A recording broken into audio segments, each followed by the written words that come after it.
entertainment news today. You're such a dragon gay. Everything sucks and it's no good. That comes out of Hollywood. But there's one place you can go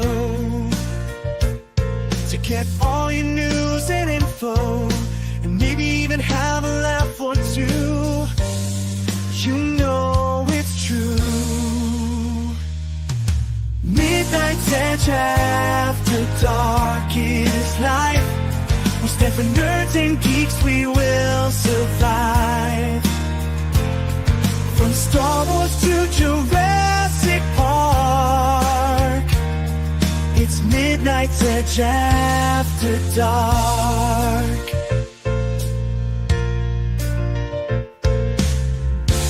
All those bombs and flops, but need never stops. We will keep going through the night as we keep up the culture fight. Midnight's Edge after dark is life. We stand for nerds and geeks, we will survive. From Star Wars to Jurassic Park, it's Midnight's Edge after dark.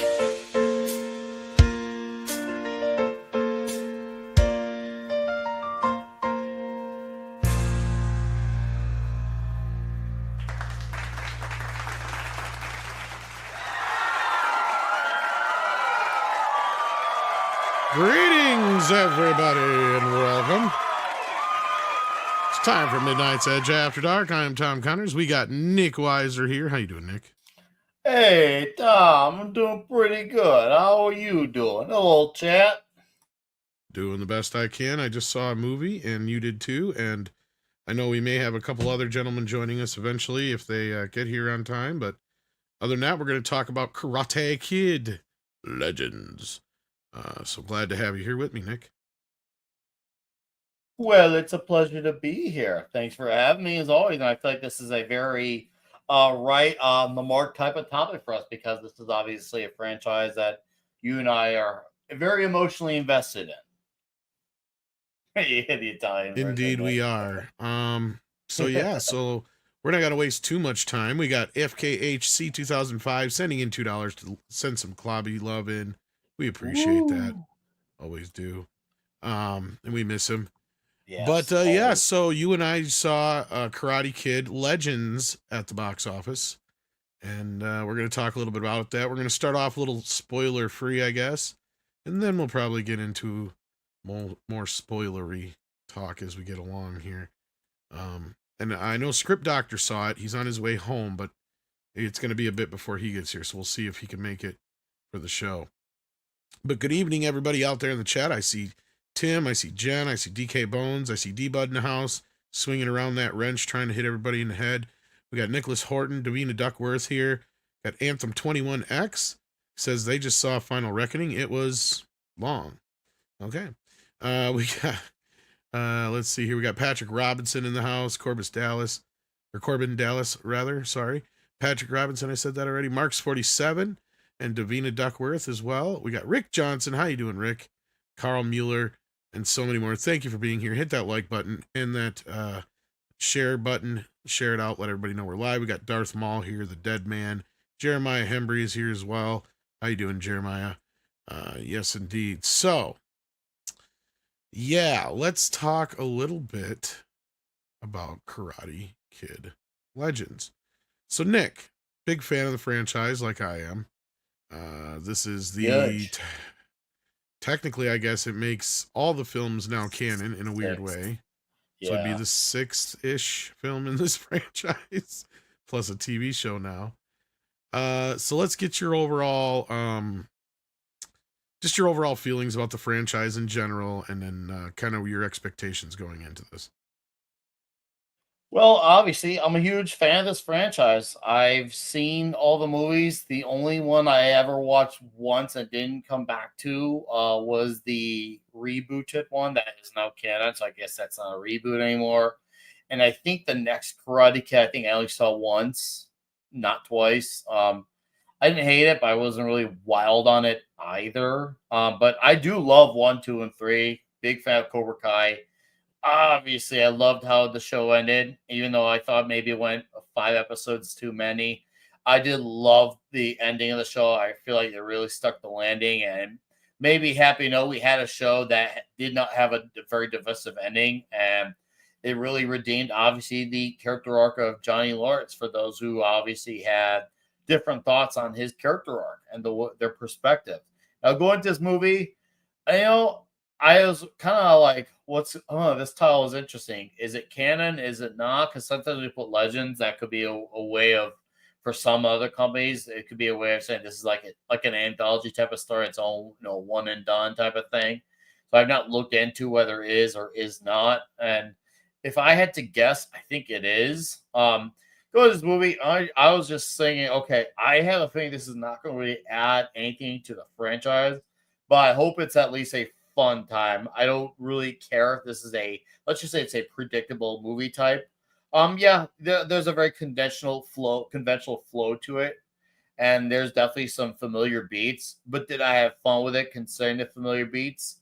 Yeah, absolutely. I did enjoy it. Obviously I prefer 1 through 3 more, but I did enjoy this movie more than the non-reboot and the next Karate Kid.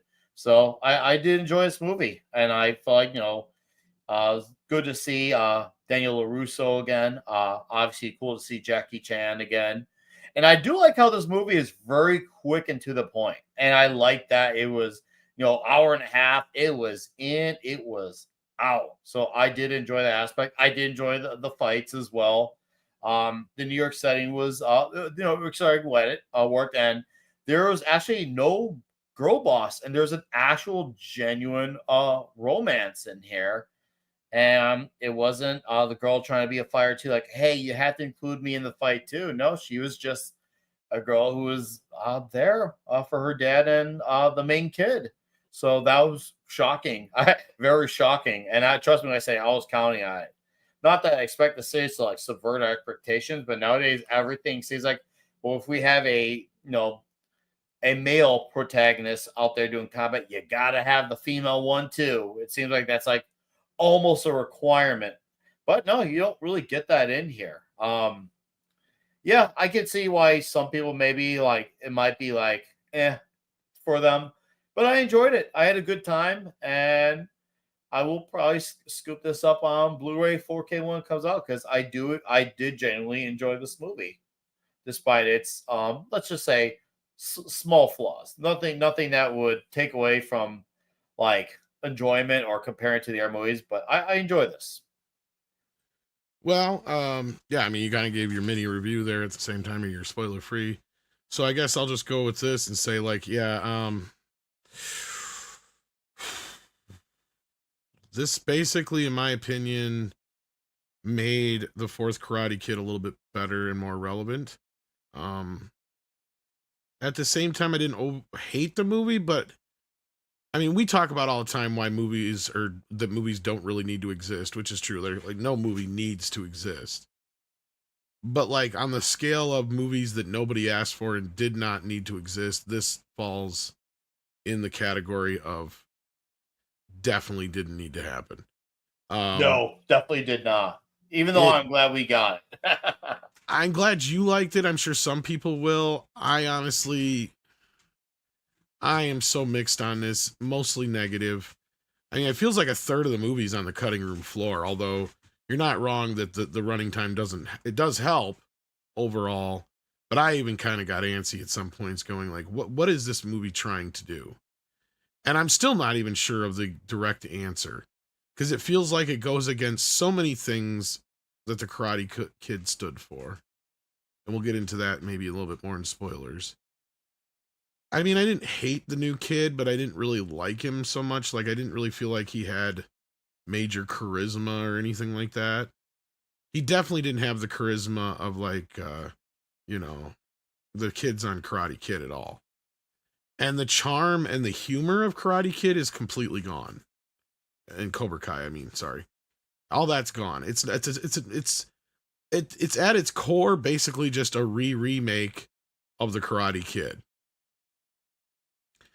And it's kind of a sequel to the Kung Fu Kid, but not really. And it's kind of a sequel to the Karate Kid, but not really. And it is, but it isn't. And honestly, I mean, I said this before the show before we got on here. I hate to say it, but the movie might have even been better without Ralph Macchio in it.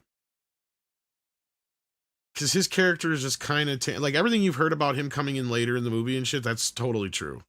Like he's hardly in the movie. Jackie Chan comes off quite tired and old in this movie. Like he tries. I'm not saying he doesn't, but I don't know. There's something about the whole entire movie that just feels disingenuous and fake. It feels like a video game cutscene all the time. And that's even more on the nose once we get to the fight stuff later on. There's just so much shit happening that doesn't really feel like it's resolved at the end of the film. But then somehow it is. And I don't really like the female lead at all. She's kind of unlikable. I'll be honest with you. And I believe he kind of lets her off the hook way too fucking easy.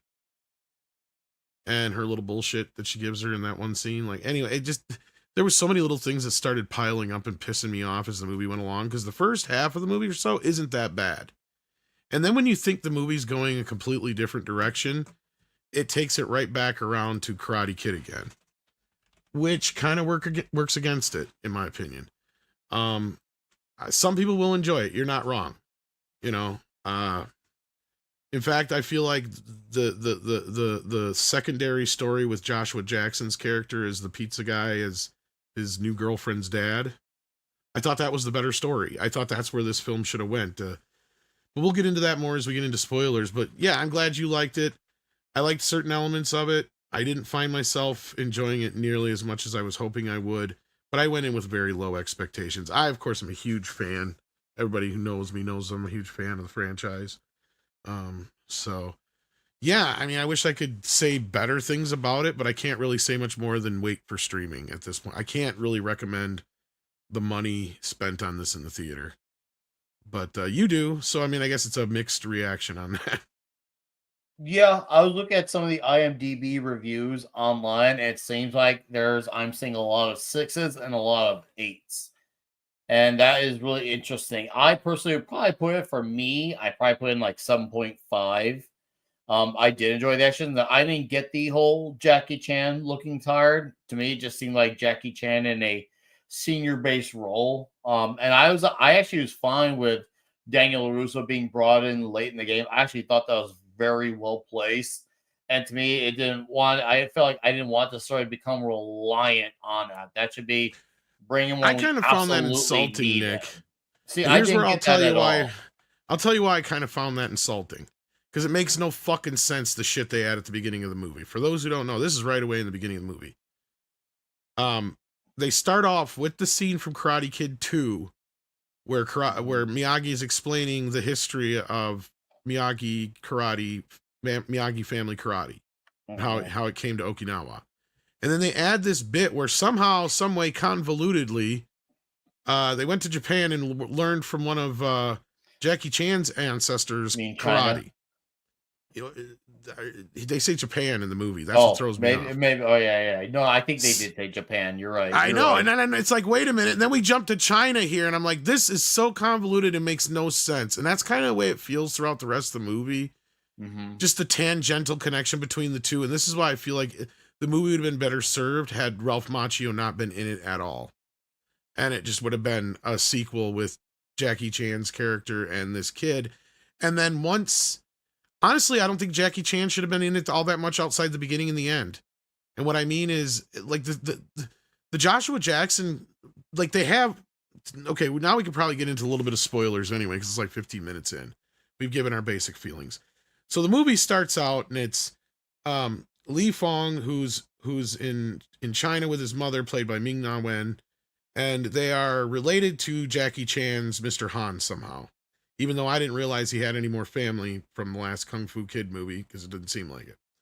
But anyway, somehow he has some magical niece that showed up out of nowhere.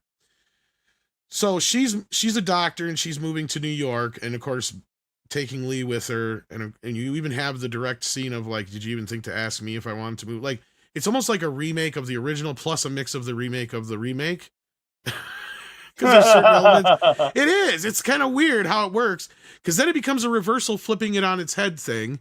Because instead of the kid moving to, you know, China like he did in the last Kung Fu Kid movie, you got a kid moving to New York who's clearly Chinese, but he's well adjusted for America because he went to an American school in China and stuff like that, so he speaks really good English.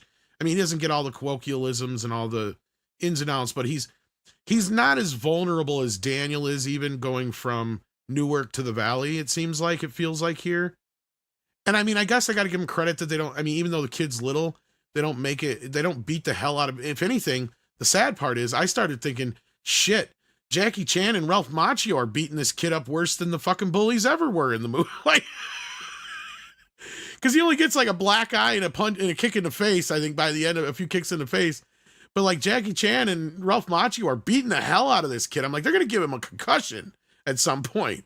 I actually thought that was funny. It was funny, but that's kind of like where it starts going against Miyagi-Do karate. And it's like, wait a minute, if this family somehow informed Miyagi karate, which informed, you know, whatever, like it should work more simpatico and like it would make more sense as to why they're doing this, because the whole reason they even bring Daniel in is he's in a karate tournament and they at least acknowledge that Han only knows Kung Fu. Yes. Right. So they kind of acknowledge that finally. But that being said, the main middle part of the story should be the movie, because you go in so many different directions in this movie. It's like we're doing a remake of the original Karate Kid. And then he meets up with this girl and her dad, who's a former boxer who runs a pizzeria. And that's Joshua Jackson's character. And that's the interesting story, in my opinion, because then once you start getting into their story, it's kind of the story of this has-been guy who owes some money to the wrong people, and he wants to get into boxing. And you have the Mr. Miyagi saves, you know, Daniel scene, but only this time it's Lee saving Victor, being the Joshua Jackson character, you know, so it's a reversal on that, right? It's the young kid saving the older guy. And he's like, I'm going to get back into fighting so I can pay off these loan sharks. Can you teach me some of this, you know, karate kung fu shit so it can help me in the ring? And that's where I think the story should have been. It should have been like a Rocky Balboa thing where it's like, because I love the scene where he comes in and he's like, you're old. He's like, well, thanks for noticing, you know, and you're slow. And, you know, because he doesn't realize he's going to train him. Yeah. See, and that's where the movies for me started picking up. And I'm like, okay, I'm getting interested in this, because I really liked their relationship and the way that was working with the whole, you know, where he's teaching him all the little ins and outs and things that he can apply to boxing. And I liked that. And then when the boxing match happened, it kind of felt like it was forced in too soon, just because we knew we had to get to the third act for the kid, which that feels almost forced, because then all of a sudden you're brought into this idea that he had this brother that got killed after a tournament years ago or a year ago, and you're just finally getting that knowledge. I mean, it's kind of dribbled a little bit in the beginning, but it kind of drops it in your lap in the midpoint.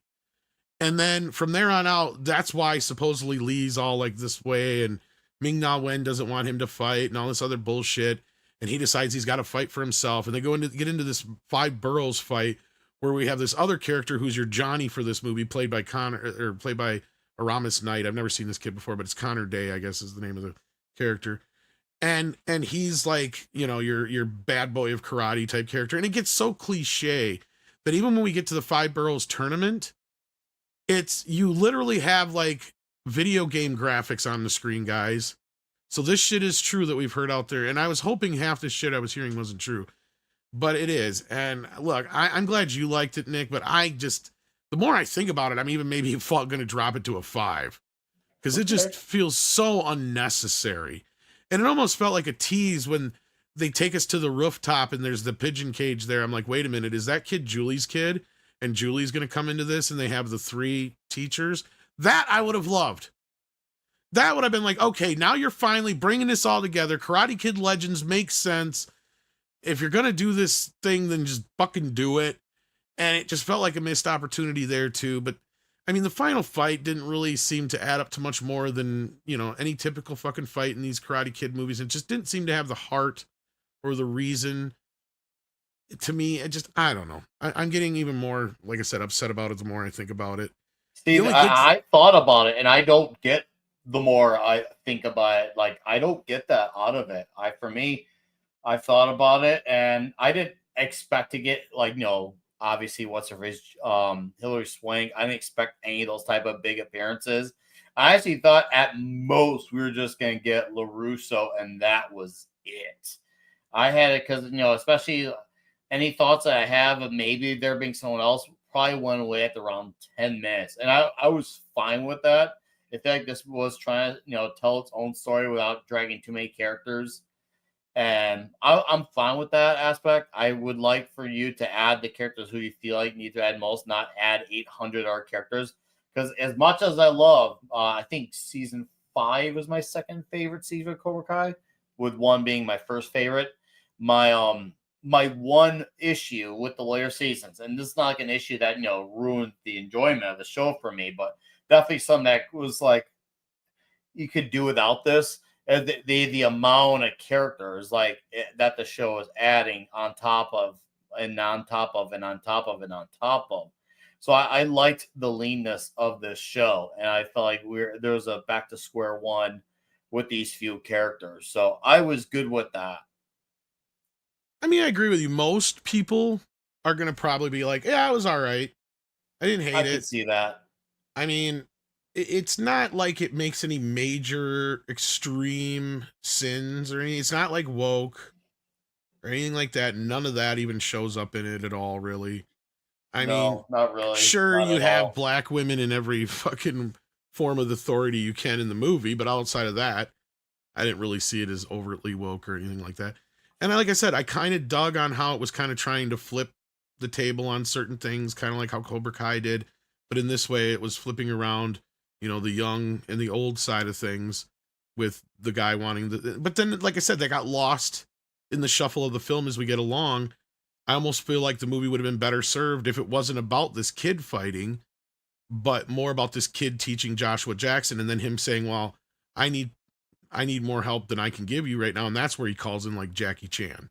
You know what I mean? And then Jackie Chan comes into the third act and he helps him the rest of the way through the fighting and all that business. But I mean, it's just, I don't know. Hey, you're not gonna enjoy everything, and that's okay. Not everything is going to be for everyone. There'll probably be a lot of people who will find this okay to pretty good. Could it be cash grab? Maybe, probably. But does it change? Does it affect how I feel about it? No, not one bit, and that's fine. Not everything's gonna land. I'm sure somewhere out there is probably someone who likes the next Karate Kid. Well, Even it though I'm not does. really wild about it. I wouldn't say it doesn't necessarily leave it open for a sequel per se, but it does tie in with Cobra Kai and some It other things does. with the end credit scene. And that's probably the best scene in the whole movie. Love that Like scene. that Was scene amazing. elevates everything. And then it kind of reminds you how much better the writing is on Cobra Kai and how much better chemistry Johnny and him had. Because that's the thing, is it felt like very forced chemistry with him and Jackie Chan, and them fighting Oh, see, didn't I feel thought they like the got same along kind of greatly. fighting. I wanted more of that. I was like, I would love to see these two together again. And it made me start dreaming up scenarios in my head of what would happen if we had Jackie Chan and Johnny Lawrence together. So for me, I was kind of in like a La La Land with it. Are there nunchucks in it? Sadly, no. No nunchucks. Yeah, it's basically the next Karate Kid defeated Doug War. Yeah, You're not wrong. I would disagree with that. I don't disagree with that. I would say, yeah, that's an accurate comment. It is better than the remake. I'll give it that. I'd put it right on par or just below the next Karate Kid, I guess. Both have similar problems, and that is the third act, mainly. And its other sin is just that it's too much of a remake.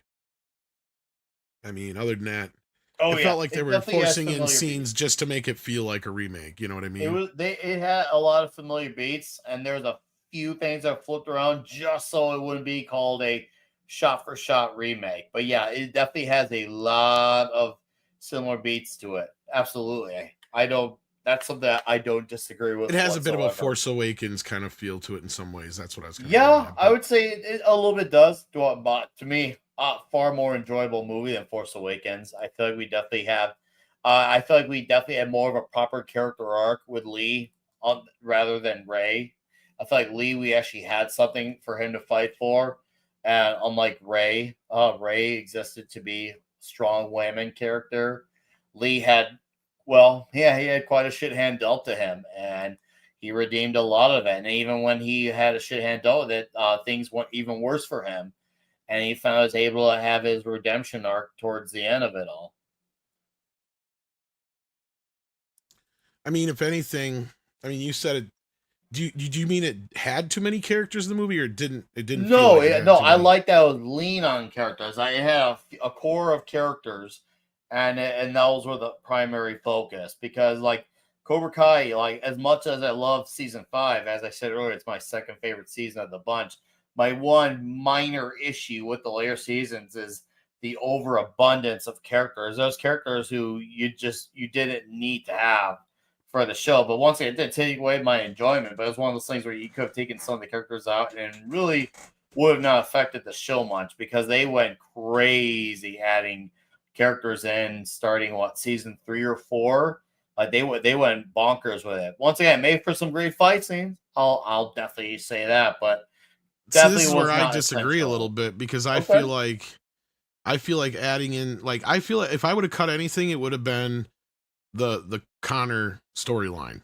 You don't need an antagonist and an ex-boyfriend storyline just because it feels Karate Kiddish. You don't need that, right? Like to me, that's what drug the movie down, and it took away from the mob story because that story concludes so unceremoniously and stupid. Like these guys that have been coming after him for the whole movie, all of a sudden they just leave him alone for a while, and then they show up during the 5 boroughs and they just jump in the ring out of nowhere for some reason and jump this kid.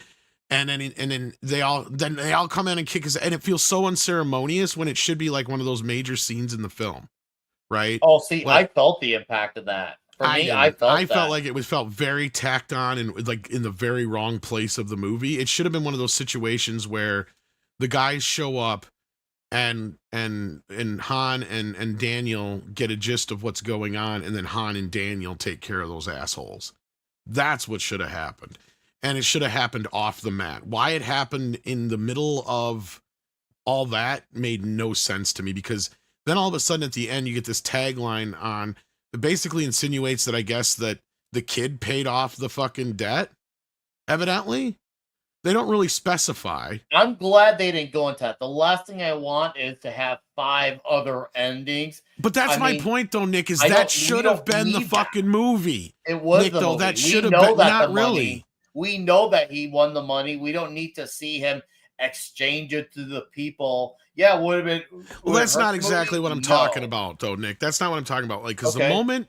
the moment it turns from his boxing story and he's in the hospital, he gets out and everything like that, and it just turns into the kid training after that when Daniel shows up. Mhm. And that's what I'm saying. It turns into a completely different movie all of a sudden, and that storyline gets set on the back burner. Now, I get it. He's hurt and all that shit, Mhm. but it almost feels like all the other stuff that they were going through, what was the catalyst for this whole thing to begin with, besides the boyfriend, like, because that's why I feel like it's so tacked on with the Connor fight and all that, and the 5 Boroughs fight. It shouldn't have been about all that. It should have been about this guy being able to get back in the ring again. Oh, see, I never felt like it was going for that. I felt like I it was did at the setting up midpoint. his. I felt like it was setting up his loss, or if not, if he got a win, something would go wrong after the win, so that he would step in and get into fighting anyways. That's what I was seeing it from. Because that's what I was thinking. Is kind of the kid didn't really have a good reason to fight. That's my problem too. Is outside of this kid keeps bullying him for no other reason, and they don't even set up his sensei very well. They feel very 2-dimensional, and look, I get what you're saying, and it will be enjoyable for some people, but for me, it just felt like this was a very misguided film that has a very good movie inside of it, that unfortunately just probably got lost either on the cutting room floor or just never came to fruition. But Mhm. and as far as Jackie Chan goes, I don't know. Like it felt like because he was like he felt like this was shot like 3 different years. It was really weird because in the beginning of the film, he's got like white hair and he looks a certain age. And then when he comes to New York, he's got like dyed hair. And then in some scenes, his face looks really puffy. In other scenes, he looks fine. But like, then when he's walking, he's like really slow and hunched over. But then they clearly got the stand-ins for the action sequences and stuff like. I don't know. I'm not trying I to thought he like looked dump on puffy him, but throughout the movie. he kind of was. But I mean, thought there were he some looked like it scenes. throughout the entire thing. Which There's I some have scenes no where he issue looked with. less puffy, I guess is what I'm trying to say. Uh-huh. Like, I- but I- it felt I like it thought was he filmed always at like was. 3 different times. I don't know. Hey, maybe it was. I don't know. I didn't get any impression of that. I just thought he looked like old Jackie Chan.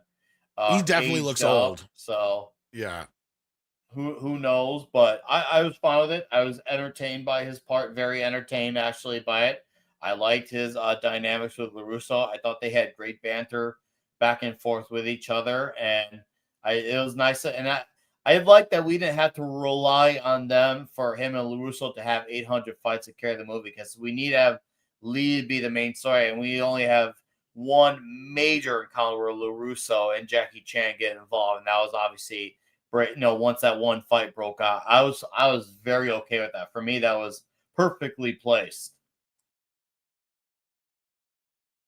Yeah. And then Go 141 on the Jackie Chan front just says Jackie must be desperate since the CCP purged him.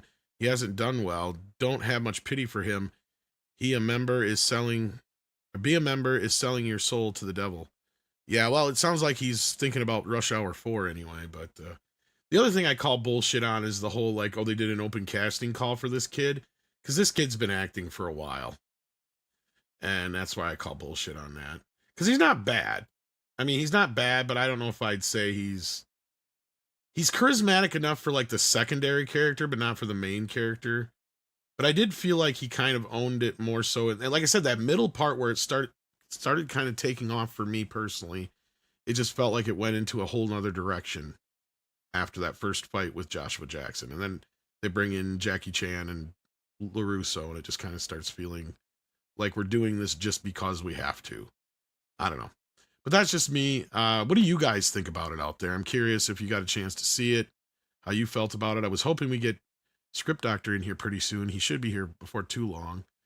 We did get a story related to this that came out. Ooh. Of course, you know how they do like talking to the cast and all that kind of stuff on the red carpet and all that business. Hey, chat, we're not an echo chamber. So anyone ever wants to tell you different, this is the proof in the Belgian chocolate pudding. Speak of the devil. Ooh. He shows. Hey. Nice. Hey. Good timing, because we only got Nick for a few more minutes as it is. So, all right. Well, Miyagi-Do, olives on, olives off. That was the best part of the movie. But so far, to catch you up to speed, I didn't care for it so much. I'd give it maybe a 5 or a 6 out of 10. Nick liked it. He liked it even better than the next Karate Kid. But Script, where do you land on this? It's not a disappointment, but it feels like a very rushed film. Yes. Like it's got some, I would say this, Joshua Jackson kind of stole the show for me. Thank you. He was doing like a charming George Clooney impression, but I just liked watching him. I thought he was great. Well, I was saying, Nick, that should have been the movie. Like they should have never even brought LaRusso into this. It should have just been this kid who already knows how to fight. Take out the Connor Day character who gives a fuck about that shit. Yeah. This should have been this kid comes in. This guy is an old boxer. He owes these fucking bookies. This kid teaches him some moves and shit in the boxing ring. And should have been the movie, like a Rocky Balboa thing. But yeah. That was my opinion. The inverse of it was brilliant because it's like, oh yeah, kid teaching an old man how to, get back in shape type of thing. I love to see where he comes in. He's like, you're old. And he's like, thanks for noticing. And you're slow. And yeah, and all that stuff. Anything else I can get for you? Yeah, that was one of the better scenes. I'm like, okay, now I like where this is going. But Nick enjoyed it, but I hated where it went into this completely other, like, let's remind everybody it's a Karate Kid movie in the third half. But yeah, I think the dynamic between Mia and Connor was almost non-existent. The bullying aspect of Connor to Lee, almost non-existent. I really wish the subway attendant would applaud at the end when he achieves the thing. That would have been funny. Yeah, that was a funny scene. I'll give you that, Nick. That was one of the better scenes with Oh, I Han and love that LaRusso. scene. I love that. LaRusso came in way too late, as did Jackie Chan.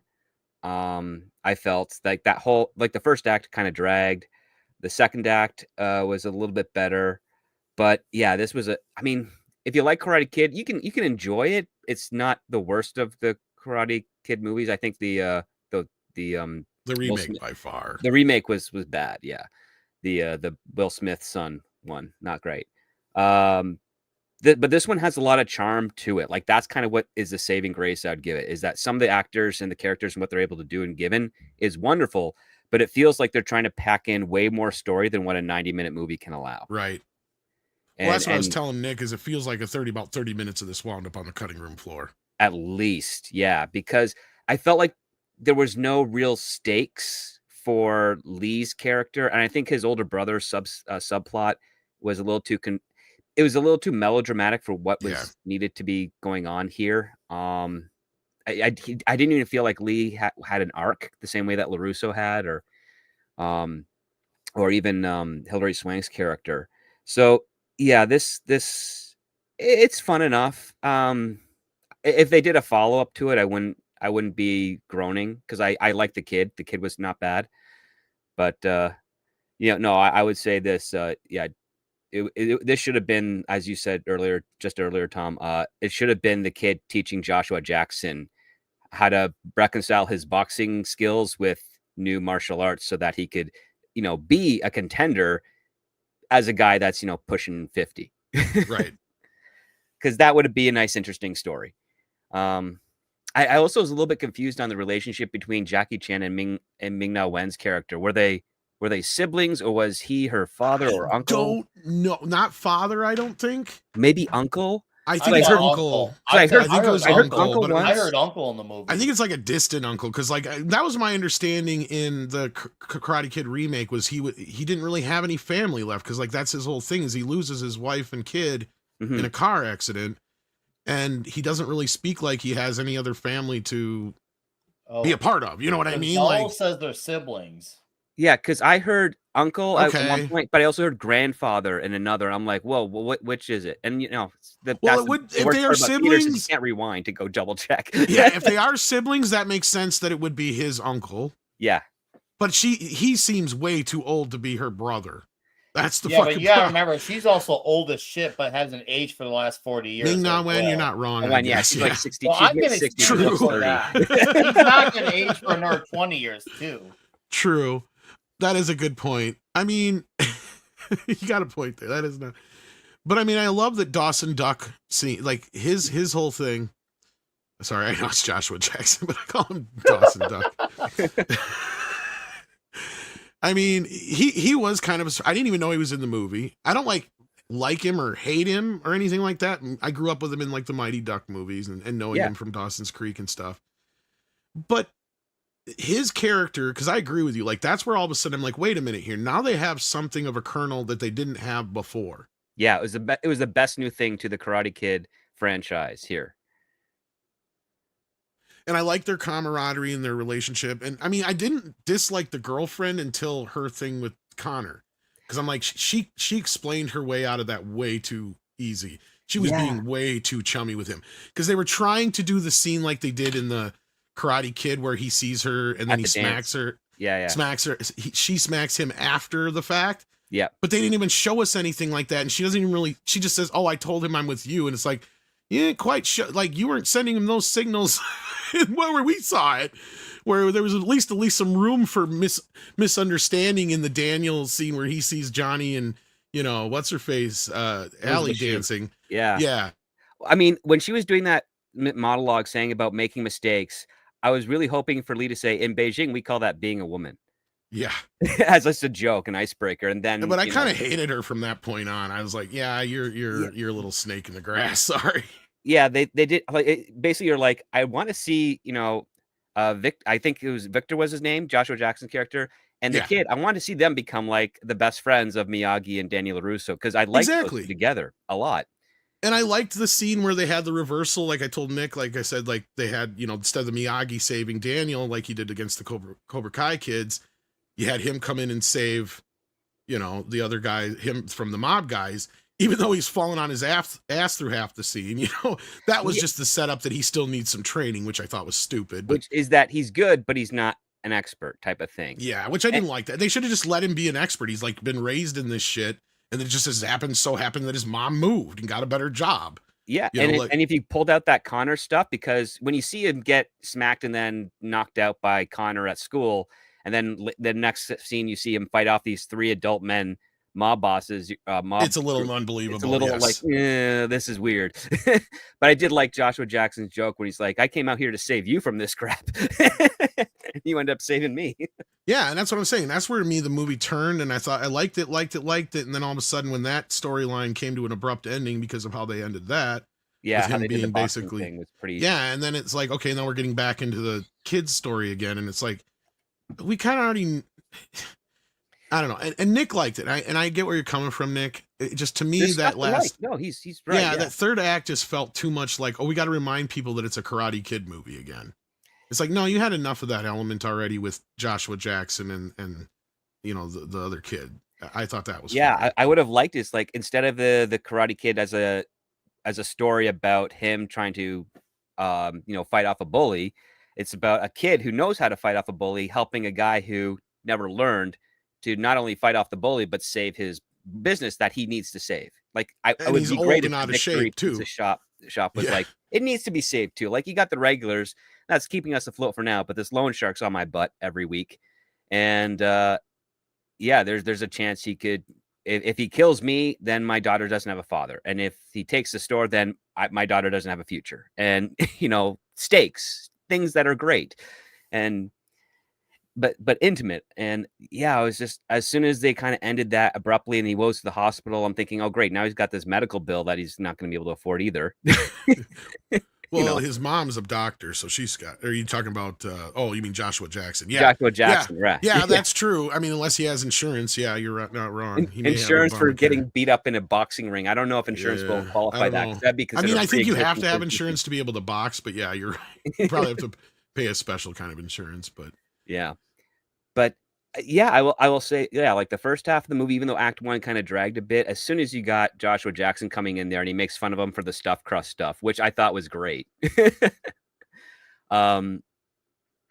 was like, okay, I was happy that latched on as a nickname, the stuffed crust thing. I knew you'd like that bit. And maybe that's a pizza fan me speaking, I'll admit it, but I was very entertained by stuffed crust and the fact that they made it a running thing and the fact that they added it as a thing that they now serve for a limited time only. Oh man, I love that. And then see Jackie Chan take that first bite and like, it was just great to see this guy who's a badass fighter. And also he has one bite of pizza and he's just like, oh yeah, you can handle things with your knuckles, but how about a slice of pizza? That looks like some damn good New York pizza though. It does look pretty good. Dude, and the right size too, like a big slice. Yeah, it looks so good. I literally looked at my oldest. I looked at her. I'm like, does that look like a good pizza? And she looked at me, so I was like, yeah. I'm like, I want that pizza.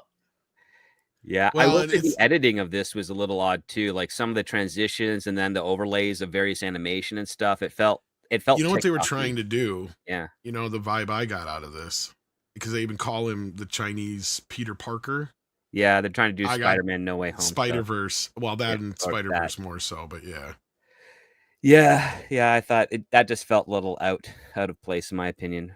But it wasn't as annoying as it could have been, but right, it was sparingly. I mean, only for the tournament did they kind of go a little bit full with it. That's where I kind of tuned out of it. Like I'm like, this feels like cutscenes from a fucking video game. Yeah. And I get it. It's just never been in the Karate Kid universe before, and that's why it kind of bugged me. I agree. I'm on that same point. But I mean, this is the type of movie where it's like you can have a fairly good enough time watching it, I think. This is not going to disappoint your night. It may have you scratching your head at some points, but you'll walk away with it with some more fonder memories of the characters and the interactions than negative. That's for sure. Would you call it a Tuesday night $5 movie, or would you call it a streaming movie? Yeah, $5 films, perfect on a Tuesday. There you go. There's your answer there, chat. Yeah. and then we're losing Nick here in just a few minutes. But yeah, the other story I was bringing up is I that got like 10 minutes. And then I Ralph can move on. Macchio So, insisted that the Karate Kid Legends delay its release until after Cobra Kai. I think this might actually hurt the box office of the film at the end of the day. I think they'd have been better off releasing this in between the last season, but I think it would have been confusing for the audience. He's right about that. I'm I would have actually glad actually, that they did it. I would have preferred that they would actually have saved us, delay this movie by 3 months just to kind of fix the editing and pacing towards the I second agree. movie. This is kind of a mess. You're right. Yeah. Did they not show any test screenings or something? Like, that's what's got me wondering, because I don't know, because I've asked around, like, before I went to the theater today, I asked around, I was like, hey, anybody know any, like, any interesting details, what's going on, what went on with the Karate Kid production and all that stuff, and nobody's gotten back to me yet. So maybe I'll get something. I wonder if you can early get your next week. hand on the original script, because I bet you the original script's like 125 pages, and that 30 minutes we're talking about is in there. Would Speaking not of be test surprised. screenings, I don't know if you heard about its script, and time we were talking about other things that were on the news. I know it was mentioned earlier today. It seems like it kind of got forgotten about already, but apparently the Superman movie did not get good test screenings. I know it's slightly unrelated, but since you mentioned test screenings, I figure why not go into, because I do know that story's a little misleading from is it? real I know world. the latest test screening was actually quite well received, because they cut some things out and put in some new stuff that they were doubtful of, and it went over well. Go on, script. I didn't know about this. So what? So basically, I saw the wrong headlines about, because there's a few streams no, going that's on what the today. headline says, Nick. It's just a misleading one, and then if you actually read into the story, it's talking about all the supposed bad test screenings they had prior to this, and that it's now cut down to 2 hours and 22 minutes. 220. Oh, I did see it. 2010. 2010. Yeah, they shaved like 20 minutes here and there, or I think they shaved a little bit more, and then the stuff that they initially cut in the earlier test screenings they put back in, and basically it had a better test screening, which I'm like, that's how test screenings work. You want your test screens to evolve and grow to be the best product it can be, so that when it hits theaters, people like it. I mean, that's just it. If you're supposed to take the information from the test screens to try and make a better movie out of it, that's why you do them. So I don't know why you would. I mean, some of the headlines are actually like very peculiar, I would say, but isn't that what you want out of Hollywood? You want them to conduct test screenings, learn the opinions of the people in them, whether it's family, friends, whether it's their blind audience test screenings or what have you. You want them to take that information and use it for the benefit of the film. So it seems that's been the case here. Yes. I'm hoping that ends up being, I hope, in 5 weeks, we get to see Superman and we get to say really great things about it. Yeah, I'm hoping so too. I want to see it. I know Manny Dragon mentioned in the chat that almost every movie had a test screen. That's true. A lot of movies do get those. Keep in mind, BVS apparently had a standing ovation. We all saw how that one turned out. I had to throw that in. Anytime a movie supposedly gets a standing ovation now, that gives me complete pause. Yeah. And that's the thing Six brings up here. No, anymore, they don't really that often. Sometimes they will, because I do talk to a few people who do get screening stuff. Yep. Like I know somebody who's going to see the new Naked Gun and a couple other things possibly. I'm waiting to hear what they say about it, because I think they were supposed to see it already, if not. But I haven't heard back. But I also got a small synopsis of, little did we know that they quietly filmed that female cliffhanger movie, and they're screening that next week. Oh, yeah. Well, it's not. So yeah, we got a cliffhanger really remake hard to be coming. better than the original, because the original was fantastically absurd and fun. It's just stupid to even try. But we got some of the funniest kids ever on the way, hopefully. Eddie Murphy's son secretly married Martin Lawrence's daughter finally. They've been dating forever, so... Wow. Yeah, in about 25 years, we're going to have some of the funniest kids ever. Maybe. They better be funny. They have the best to learn from. They better. Yeah. Yeah, that'd be like Michael Jordan... That'd be like Michael Jordan's son and Larry Bird's daughter having a kid. That kid better know how to play basketball. They bet, yeah, exactly. Because I know Eddie Murphy's daughter, who's an actress who got married to a guy I know. She's not very funny. She's a pretty decent actress, but she's not very funny. Her husband, not a good actor though. This is the one though that I think had the bit part in Beverly Hills Cop 4 and one of his other films, so she's like aspiring to be. Well, yeah, Eddie's daughter was Or who's that's married. Martin's daughter. I mean, yeah, sorry. Yeah, Eddie's daughter and Martin's daughter were both in Cops 4. Yes, that's what I meant. Yeah. Yeah, as the cops, I think, right? Both of And them. then I don't know if he does anything or not, but yeah, I No. think they played the cops. Yeah, the one in that one scene. Unfortunately, that movie wasn't very good. Actually, this Karate Kid Legends was probably better than that movie. Sadly. We got a couple more super chats here. We got $2 from Shihonaj, who says, more like open casket call for his career, am I right? Yeah, I was talking about how I don't buy the bullshit of the open casting call for the Karate Kid when this kid's been in a dozen other movies. Oh, no, like everybody in there has got at least 4 or 5 years of acting under their belt and like legit stuff, like not just amateur or independent things. Yeah, he was recently in a Disney thing. Patrick Robinson says, script, I saw the director and writers only did TV shows. Did this hurt the movie? I think it did, because this felt like a compressed television series. It was. Well, I said to Nick, it probably would have been better as a straight to streaming movie. Maybe. I mean, the thing is, like, this might have been better as a streaming series, like in 3 parts or so, because they were cramming so much in there. Again, the Connor Day stuff, I didn't care for. Didn't feel like it was even needed in there at all. I agree. Yeah. You could cut around it possibly, and it wouldn't even matter. Yeah, I mean, listen, if there's some extra footage of that boxing ring, you could probably get away with it, and do it, make it look like Joshua Jackson won, and then because that's not even the catalyst for him asking to help, right? It's him when he kicks the shit out of those mobsters, right? Because that's just has to do with the girlfriend storyline, and like I said, you could have got rid of that and then just avoided the whole like repeat of Allie all over again, basically. Yeah. But yeah, I kind of agree with this, that it felt a little straight to streaming kind of to it.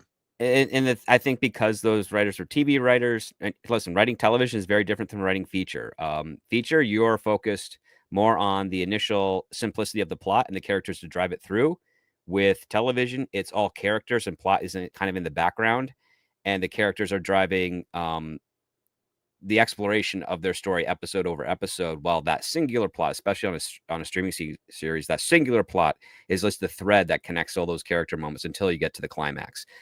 And that's for streaming side of things. For television, you are driving it episodically. So you just want to kind of make sure, like as Paul Chato says, especially on the sitcom side of things, you make sure that your characters end up relatively identical to where they started the episode, so that the next episode, you're kind of fresh eyes can come in and still follow the plot. Right. I mean, I'd have followed a series of like the kid coach. Yeah. You know? Like that would have been an interesting, like you got this old boxer with this kid coach. I thought that was a nice, interesting little twist. Old boxer has to go through a tier of fighters to get up to the championship match. That'd be fantastic. Yeah, I think that would be interesting. But ActionCom says, should they have done a video pre-shoot like they did on the original Karate Kid? I don't know if that would have helped or not. Actually, I mean, maybe. For those who don't know, before the director passed away, he uploaded on YouTube he shot the entire film Karate Kid on video. The entire movie. Yep. So that by the time he got to shooting, he knew which scenes he was going to cut out. And there was only like 2 deleted scenes in the entire film. And they have famously brought those back and made use of them in Cobra Kai. So that being said, like it is one of the most tight, and that I think that is one of the reasons why it is one of the most tightest films ever made. Because you look at that movie and there's not a bit of fat in it. It's a lot like Back to the Future in that respect. Like it has every little bit it needs in there to be perfect, at that perfect running time. Everything happens when it needs to happen. It doesn't feel like it overstays its welcome at any time. I mean, it's a movie that was shot and cut twice, essentially. So the first time is like, okay, I know what I need, I know what I don't need. And the second time is like, we are only filming exactly what we need. And it's expensive and time consuming to do that. But I think that's why Karate Kid did so well, because it made it a very tight film. And if they would have left one of the deleted scenes in, Cobra Kai would have never really been able to happen. That's right. Because in the one scene, Johnny says, he goes, "Why are you such an asshole?" Basically, and Johnny says, "Maybe I like being an asshole," or whatever. Yeah. Basically, in so many words, and he's like, "I want to kick your ass." He just flat out admits that he's a bully. Now that without that scene there, though, at least it leaves that room for Johnny to not be a complete dickhole. Well, also you have the ending where Johnny says to LaRusso that he's all right. Yeah, and that would always been there, but I mean, it just kind of makes it. That makes it more consistent. Yeah. Yeah, and not just that, is he's been misled so much. Mm-hmm. Yeah. Yeah. Gonzalo is in the house and he sends in a 38-month member chat. Thank you for that. And then Connor Dorian says Marvel has revealed the Fantastic Four first steps run time is 2 hours and 10 minutes. So right in line with Superman, huh? Kind of surprised. That's a Marvel movie that's under 2.5 hours. A recent one. Yeah. And with that, we're all caught up on the super chat. So I think we're going to probably wrap this up. Nick, what do you got going on? Well, let's see. Tomorrow night, Klobby's Comic Shop. So yes, I'll still be doing this. You know, I'm driving out to Dallas tonight. Toxic Tuesday next week, talking Tommy Boy as well. So, and whatever else comes out, well, I'll figure it out when I cross that bridge. But it's good to come out here, have a great dialogue on Karate Kid Legends, having the different angles. Once again, we're not an echo chamber. We love having a good show and a good discourse on it. And hopefully for those who see it, they make up their own minds and judge it for yourself. Even if you absolutely hate the movie with a boiling passion, but at least you made up your mind for yourself on that, because we're just telling you how we think, not for you how to feel. Great show. Thanks for having me, Tom. And always so good to hang out with you. And of course, a pleasure to have Script Doctor around too. Thank you. All right. And I know you got to take off, so if you do, thanks for being here. And Script, what do you got going on? I know you got scripts on Saturdays. I got scripts on Saturdays this Saturday, and tonight, because I'm home early, first time all week actually, I'll be heading over to Price of Reason channel for a Quantum Leap Revisited show. So feel free to check that out, Price of Reason live on YouTube. Great theme song. All right, sounds good. And with that, thank you for joining us on our review and discussion of Karate Kid Legends. As Nick and Script both said, see it. If you enjoy it, good. The only thing I would suggest is, I don't know if it's really showing in too many PLF screens. Just, I saw it in a Dolby Atmos theater, and I think I paid $12 something for it. So it wasn't too bad. Like, if you're not paying much more than that for it, I don't think you'll feel disappointed.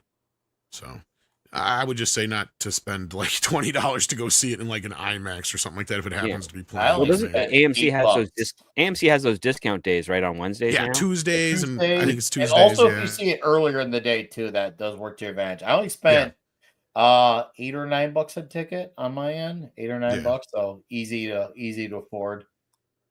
There you go. So with that, take care of yourselves and each other, and we will see you. Goodbye, humans. Morning show tomorrow. Don't forget. Don't forget. That's right.